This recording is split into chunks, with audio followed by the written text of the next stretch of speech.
Good morning, everyone. I'm Michelle Carroll, the principal at St Catherine's School, and this is a live webinar for our open morning in October. It's actually a great week at St Catherine's because it sounds normal. I've got girls at morning tea outside my window, and I've also invited two Year 7 girls, Alison and Rachel, to just join me for a couple of minutes to ask them a couple of questions. If you don't know a lot about St Catherine's, this is our founding principal. Her name is Jeannie Hood. She was only 32 years of age when she decided to start a girls' school in Castlemaine originally, and then it moved to Toorak at the turn of the century. And we have been St Catherine's, and we'll be celebrating our 125th year next year. So a great year at St Catherine's for us to really acknowledge our old girls and the tradition of what this school is all about. As I said, we are back on campus this week, all girls and our children in the ELC, except of course for our Year 8s and 9s, and we eagerly wait a government announcement, and hopefully that those girls will be back sooner than what we had perhaps previously thought. The Learn at Home program has been hugely successful at St Catherine's. We've had really positive feedback. We maintained continuity of their learning with some really strong devices for all of the girls from prep right through to Year 12. Even our preps took home their iPads, which really enabled some transition, which was really quite smooth in that as well. I think small class sizes was probably our biggest advantage over the last 2 terms. There was certainly no falling through the gaps. There was opportunity for girls to be heard in the classroom as though that they were on campus. And certainly individual care is part of our DNA. Highly committed teachers that have worked incredibly hard over the last 2 terms to ensure that continuity of education for the girls, offering a lot of individual care as well. We maintained a very close relationship with our parents during this time, offering surveys to sort of gain their feedback and ensuring they had a voice. During that time, every Friday we would send a survey to the girls to see how they were, and to then even make some changes with some of the things and the structures that we had in place during those times.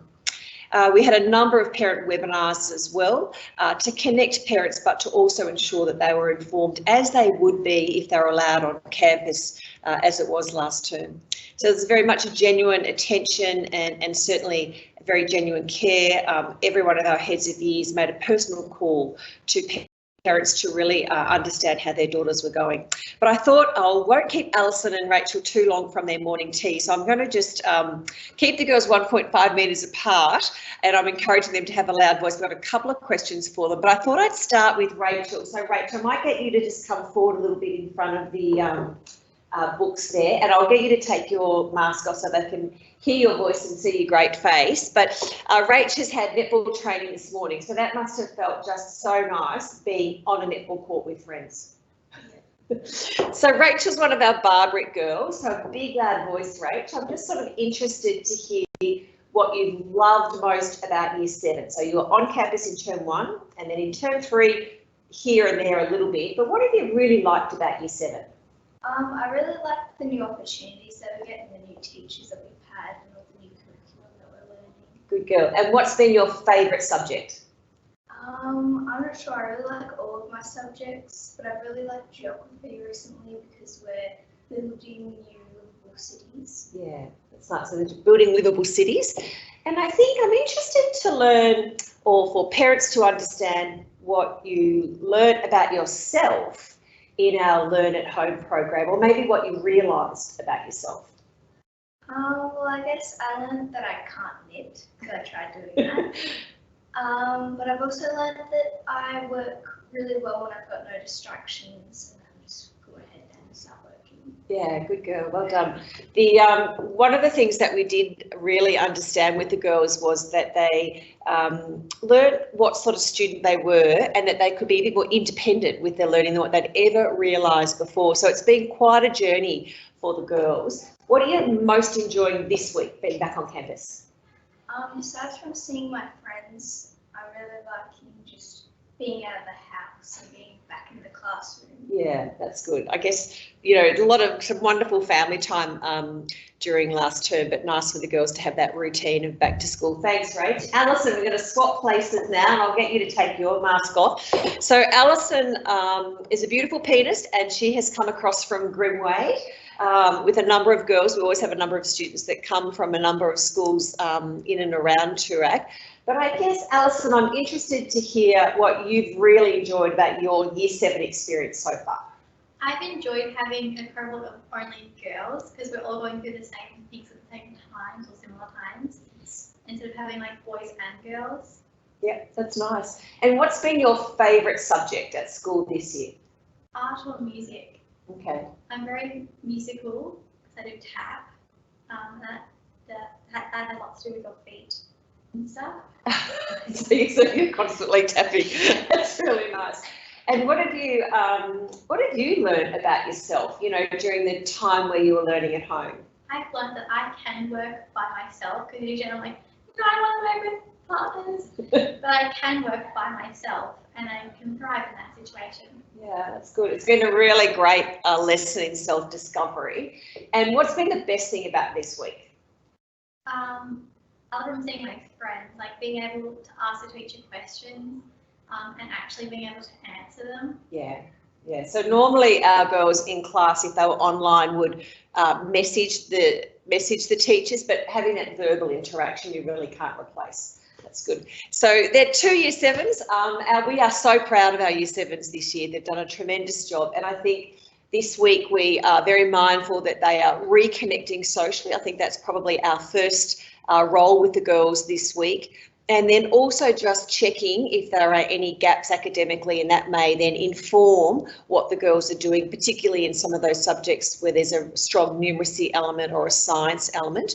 But by and large, that the girls have managed their year really well, and we're enormously proud of them. So girls, I'm going to let you go to morning tea. You can sneak past me here, but thanks for coming in. It was pretty short notice as well. Thank you.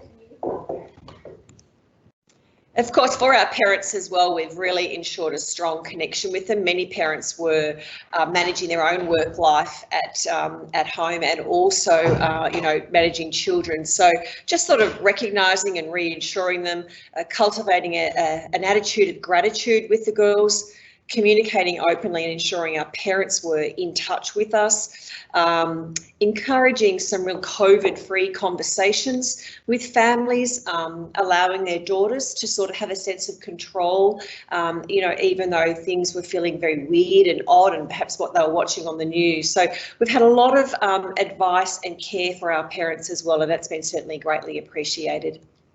Just some of the feedback that we've come through, they've been very generous in sending through emails, cards and little notes to our staff, but just, a quick note to say thank you for all the amazing efforts involved to get online schooling up and running.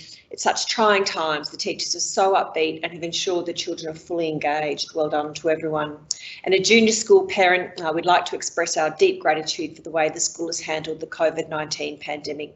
In such uncertain and often scary times, particularly for children, St Catherine's has been absolutely outstanding. You've provided timely, clear and intelligent guidance to the school's community and maintained a calm and empathetic manner towards students and parents. And that's just 2 insights on some of the most amazing feedback that we've had.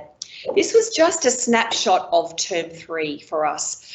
We had over 5,000 team meetings, which would also reflect our lessons. We held 21 webinars in term 3 for our parents. Some of that was to do with subject selection for our senior girls, keeping our junior parents informed on the pedagogy, so the teaching and the learning programs, with just under 3,000 views. So the most amazing support from our IT department, but a very significant emphasis on ensuring that we're maintaining a level of connection and care for our families at St Catherine's. One of my favourite events this year was the Gratitude Lunch. We hosted this in May, which was really encouraging girls to thank their mums. It was around Mother's Day. And then around Father's Day, we hosted a Sporting Legends online dinner and had the opportunity to interview some of our dads and to draw on their experience as sportsmen and leaders in their field, and a really fun, enjoyable night as well. So trying to sort of encourage mums and dads to be very much involved in the school community. We also maintained a really high level of co-curricular, so running programs continued, and a great emphasis on the girls being active. I like the fact that they're active, they tend not to have a phone on their hand, and this was on our inter-house cross-country day, and girls that had done some cross-country training as well. So just a little bit of information about the school, and we hope to be able to host tours in the coming weeks, so you'll be able to book a tour with Jeanette Bohm, our school registrar. Our Early Learning Centre has girls and boys in it, and those little boys tend to then go off for their prep year. But from prep years up, we are a girls' school only, and really quite proudly a girls' school. Every girl at our school holds the leadership positions. Our teaching is tailored to girls, and they really enjoy that student-teacher interaction. We have girls that really love studying STEM subjects, and we have a specialist science teacher in our junior school, really ensuring that pipeline of confidence and encouragement for girls to pursue subjects and then later careers in science, technology, engineering and maths. Girls' wellbeing is paramount, and they experience less bullying in a girls' school. And lastly, the research also shows us that girls are free from the social pressure of boys and show a decrease in the stereotypical views. It was lovely just to hear Alison's thoughts on that, going from a co-ed junior school to an all-girls senior school. Our junior school is more commonly known in our community as Barbrick. It's a relatively new building at St Catherine's. Whoops, I'll just go back there. Which has been open just for 2 years, and it's tailor-made for junior school ages. We have specialist STEM lab, as I said, an art lab and music facilities, and then we have on one level our preps to 3s, on the next levels the 4s, 5s and 6s. The whole building is designed around a central library, so when the girls arrive at school they walk in, through and around that library, and we honestly believe that literacy is at the heart of everything, and that is how we've designed the building. So some really exciting thinking going into starting a building from scratch, and we love to host new parents and to tour new parents through this building and really sort of explain some of the educational reasons that really underpin the design of that building. Our senior school really flourishes on a small school environment, but not small enough that girls can't diversify across a whole number of subjects. On our first day at school, there's a great tradition of our Year 12 girls. That's Sophie there in her blue blazer. She's one of our school captains this year, and they greet our Year 7s on the very first day at the Hayington gates and walk them in and certainly assist them carrying their books on their first day, particularly when they're feeling a bit nervous, and the Year 7s feel a bit, worried about where they're going and where's their locker. The first person they meet is a Year 12 who walks them through and into that space. Undoubtedly, our academic programs are our core business, and we are very proud to offer a full range of subjects. We certainly encourage girls in the STEM fields, but we also have girls that have a great love of the humanities and arts, and a significant number of our girls go up to ANU to sort of study politics and philosophy even this year, and they're certainly up in Canberra now. Over the last few years, we've developed a really clearly defined teaching charter at St Catherine's, and with 8 key focus areas. We certainly have experts in our field. A number of our VCE teachers are also VCE markers and involved in the syllabus design. There's a strong emphasis on a collaborative approach to planning, delivery and marking girls' work. Certainly an effective level of teaching in the organisation of lessons which are designed for girls and challenge girls. There's an accountability for teachers. We have an expectation in turnaround time of marking assignments and marking work and getting work back to girls. There's a level of diligence and drive that underpins what our teachers do. Very much a reflective practice. This year we've been working with the University of Queensland on our teaching for thinking pedagogy, which underpins our philosophy and our approach here at St Catherine's. So very much a reflective practice, and that we outsource some of that support through the tertiary sector. And certainly, as I mentioned, that timely provision for girls' feedback. So this was a great process to really work through with our teaching staff. You know, what does it mean to be a teaching professional at St Catherine's, and what are the 8 key things that we really are focused on? One of the things that, you know, I'm quite proud of at St Catherine's is our individualised approach to caring for girls, and this really just sort of summarises in a symbolic form how we assess the girls, determine their needs, and then track their progress at St Catherine's. And this works right through from prep through to year 12, and ensuring that someone is actually academically monitoring their journey at St Catherine's. This is just one example in Barbrick, our junior school, of a writing audit that's undertaken for a year 2 English piece of writing. And Karen McCardle, our head of junior school, introduced this when she commenced in 2019, and to really make sure that there's quite a defined criteria for how even a year 2 piece of English is marked.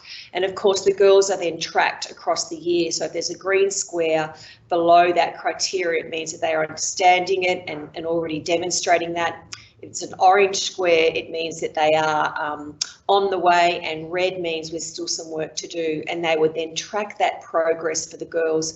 If that's a year 2 piece, you can imagine the criteria that then sits behind a VCE piece of English writing.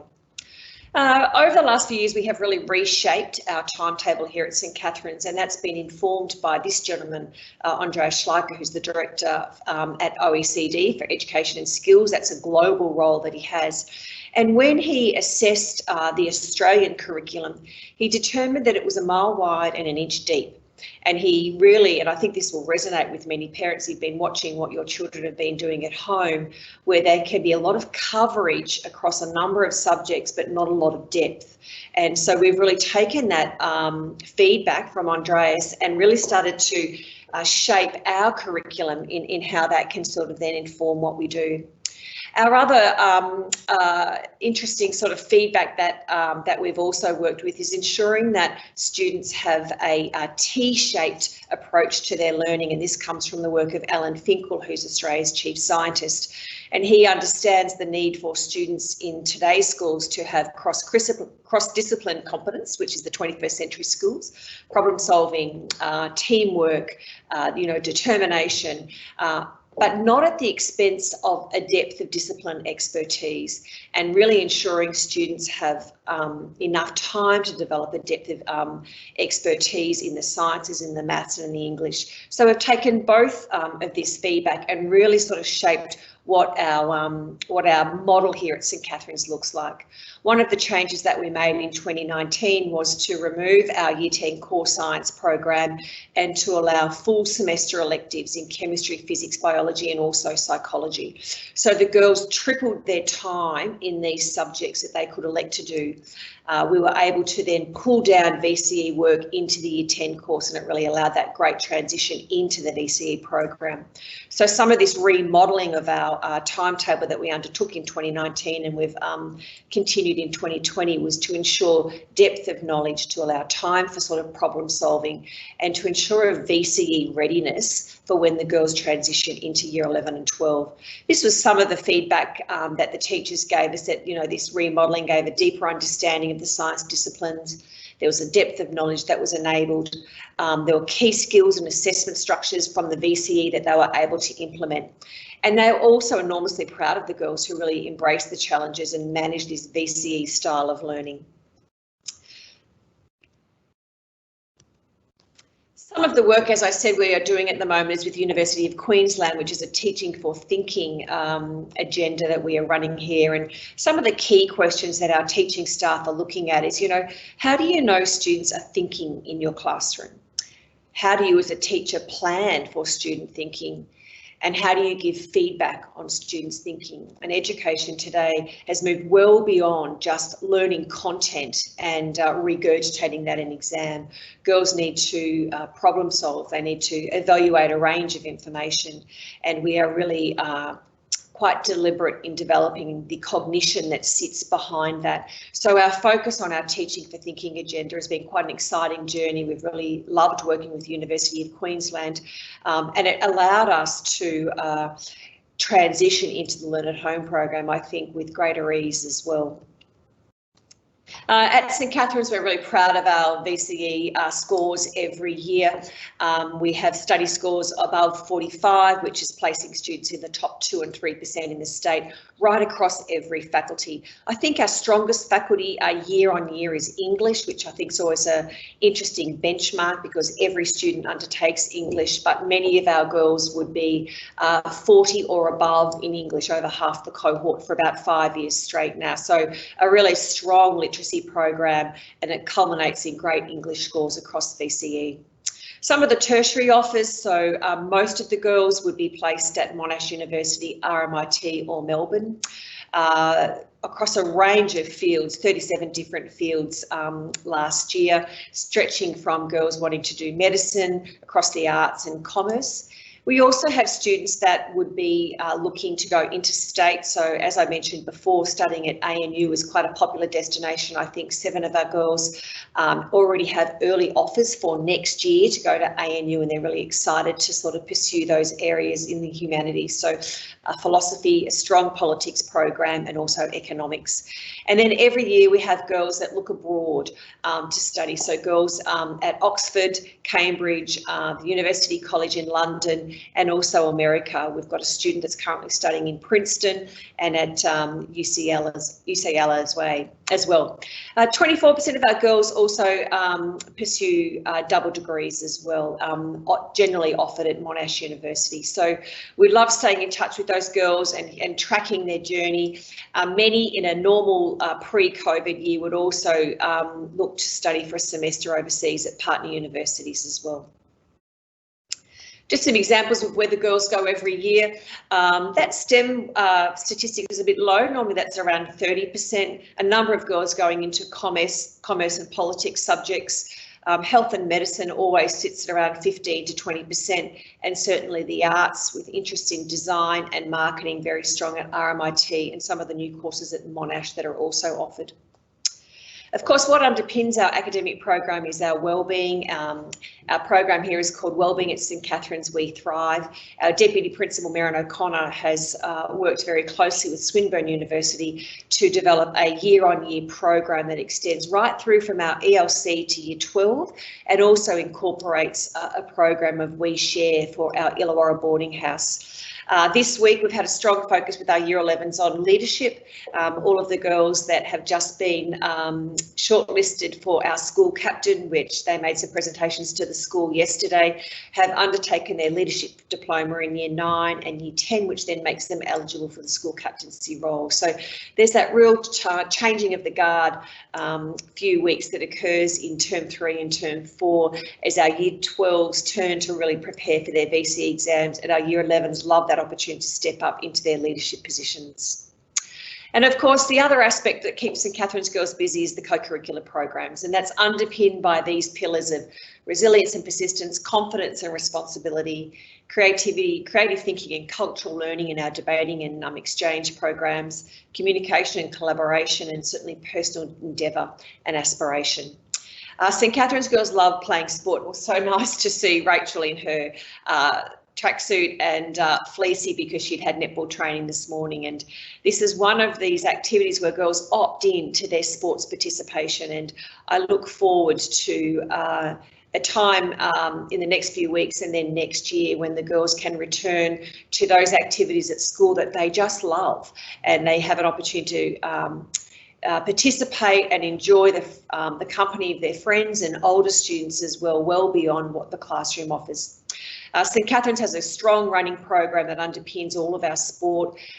We are one of the top rowing schools in the country, and certainly our snow sports year on year is a very strong program. For the number of years, the last 5 years in a row, we have been Victorian and Australian girls snow sports school. So lots of opportunity there for the girls to be outside and to be really enjoying being physically active. Certainly that music program, and you heard Alison say that was actually one of her favourite subjects, and this year's been quite challenging for the music. We've maintained private music lessons through our Learn at Home program, and we've been able to actually assemble some online concerts as well, which has been just an opportunity for the girls to perform, which really then sort of enables them to be rehearsing for something, and it gives them a bit of a goal at the end. So our music staff have worked enormously hard to ensure that the life of music in these girls' weeks has continued. So we've been really proud to actually been able to offer some music programs. Our educational travel is extensive, and it has been nipped in the bud a little bit this year, but we maintain strong partnership schools in England, Canada, France and also Japan. And educational travel is something that our girls cherish doing. Our exchange program in Year 9 gives opportunity for 25 girls to experience time and learning in another school. Some of those partner schools extend to 15 years of exchange programs. Our Year 9 students enjoyed 2 weeks in the highlands of Fiji, and this is a photo of Meg, who was spending time with her Fijian friends. The girls work with 3 partner schools in Fiji, and it's a much cherished opportunity. We hope to return to that program next year. Otherwise, we'll be looking at a domestic program as well. So we love to give girls the chance to continue their learning outside from the classroom environment. Here's 2 of our girls that were on exchange in Canada at Shawnigan Lake. This is predominantly a rowing exchange for these girls. The exchange programs can be 4 weeks to 12 weeks in length, depending on, what sort of would suit your daughter. Some of our partner schools across the world who we stay in touch with, and we hope to resume these exchange programs as soon as we can. And of course, St Catherine's is a boarding school. Our boarding house is a home for 54 girls. It's right next door to the school, and it was great to reopen that boarding house at the start of this term as well. Some of those girls have come in from the country, and we also have a number of girls from Hong Kong and Shanghai. So why St Catherine's School? It's an all-girls environment. We're really proudly and have a strong academic reputation and a level of care that underpins that. Merrin O'Connor, our Deputy Principal, runs an amazing wellbeing program that extends from ELC right through to Year 12. We have an extensive co-curricular program, and we look forward to, actually, I think the program I most look forward to is the Girls Rowing on the River, and I'm sure that will come in the next couple of weeks. So there's a rich tapestry of global opportunities and a strong leadership diploma which underpins any of the captaincy roles that the girls have at St Catherine's when they are in Year 12. A strong and caring partnership with our old girls. This is a place called the Red Steps, located in our Barbrick building, where we honour this tradition of old girls, and we look forward to celebrating our 125th birthday next year. My final slide here is just a snapshot of some of the events that have occurred at St Catherine's in the last 2 years. We actively seek women in our community to come and talk to the girls and to be the most extraordinary role models. Our Victorian Governor Linda Dessau is an old girl herself, and that was at the opening of our Barbrick building. We were most fortunate to have the Honourable Julie Bishop work with our global politics and law students, and also speak to our parents as well. Just last year, many will recognise Sally Capp, the Melbourne Lord Mayor, who worked with Year 12s on their leadership retreat. And I think our most treasured visit the last 2 years was Dame Jane Goodall, who visited St Catherine's and spent many hours here working with the girls. for one day when she visited Melbourne last year, and such an extraordinary opportunity for the girls and for many in our community and the staff to listen to such an extraordinary women. So just a snapshot of at St Catherine's, women that we access, that we love to draw on their expertise and invite them to share their life stories with girls at St Catherine's. I thought I'd leave you with this most stunning quote from Linda Dessau, the Governor of Victoria. And as I indicated, she was an old girl herself. And I'll just read that middle paragraph there. Just as quite possibly you can't yet imagine or grasp the privilege of this education, of a school where each one of you and your talents are respected and encouraged, where there are no obstacles or boundaries to what you can achieve, and where there will be no end to the possibilities to which you'll be introduced. This captures the essence of a St Catherine's education, and I look forward to meeting you when you come to St Catherine's and have a tour through our beautiful campus. Thank you for listening, and we look forward to seeing you soon. Bye-bye.